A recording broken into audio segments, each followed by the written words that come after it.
Disclaimer, अस्वीकरण। यह video बच्चों के लिए है और YouTube के बच्चों के सामग्री नीतियों का पालन करता है। हमारे चैनल पर उम्र अनुकूल सामग्री को प्राथमिकता दी गई है जो छोटे दर्शकों के लिए सुरक्षित, मनोरंजनीय और शिक्षाप्रद होती है। माता पिता के मार्गदर्शन की सिफारिश की जाती है। एक दिन उन्होंने घोषणा की, जो कोई राज्य की सबसे मजेदार कहानी सुनाएगा उसे पुरस्कार दिया जाएगा। यह खबर सुनकर पूरे राज्य में हलचल मच गई। हर कोई राज्य की सबसे मजेदार कहानी ढूंढने में व्यस्त हो गया। एक बूढ़ा आदमी जिसका नाम था रामू, यह खबर सुनकर राजमहल गया। रामू ने राजा से कहा, मैं एक कहानी सुनाना चाहता हूँ। राजा बोले, शुरू करो रामू। एक दिन एक गाय थी। वह गाय मैदान में घास खा रही थी। अचानक उसने एक बाघ को देखा। राजा थोड़े हैरान होकर बोले, फिर क्या हुआ? गाय ने सोचा बाघ उसे खाने आ रहा है, इसलिए वह दौड़ने लगी। बाघ भी उसके पीछे दौड़ने लगा। सभी उत्सुकता से सुन रहे थे। गाय दौड़ते दौड़ते एक नदी के किनारे पहुंच गई। बाघ भी पीछे पीछे आ गया।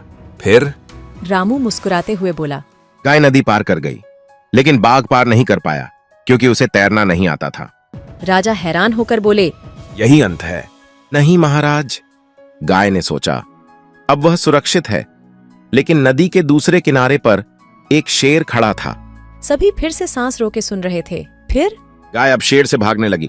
फिर अब शेर भी उसके पीछे पीछे दौड़ने लगा। फिर रामू मुस्कुराते हुए बोला, गाय फिर से नदी के किनारे आ गई। अब वह क्या करेगी? राजा बोले, बोलो रामू। गाय ने सोचा, वह फिर से नदी पार कर जाएगी। राजा ने फिर पूछा, फिर? गाय ने नदी पार करना शुरू किया। सभी धैर्य से इंतजार कर रहे थे। फिर इस बार शेर को भी तैरना आता था। राजा हैरान होकर बोले, फिर? शेर गाय के पीछे पीछे नदी पार कर गया। सभी फिर से सांस रोके सुन रहे थे। फिर गाय अब फिर से दौड़ने लगी। राजा ने हंसी रोककर कहा, फिर? गाय दौड़ते दौड़ते एक बड़े पेड़ के नीचे आकर रुकी। फिर गाय ने पेड़ के नीचे देखा, वहां एक लोमड़ी भी बैठी थी। फिर गाय ने सोचा, अब वह बच नहीं पाएगी। राजा और भी उत्सुक होकर बोले, फिर? रामू मुस्कुराते हुए बोला, महाराज, इसके बाद की कहानी तो मुझे नहीं सूझती। सभी हंस पड़े। राजा हंसते हुए बोले, तुम्हें पुरस्कार मिलेगा रामू, क्योंकि तुमने सभी को मजेदार कहानी सुनाने के साथ साथ काफी देर तक हंसाया। रामू पुरस्कार पाकर खुश होकर बोला, धन्यवाद महाराज। इस तरह कहानी का अंत हुआ।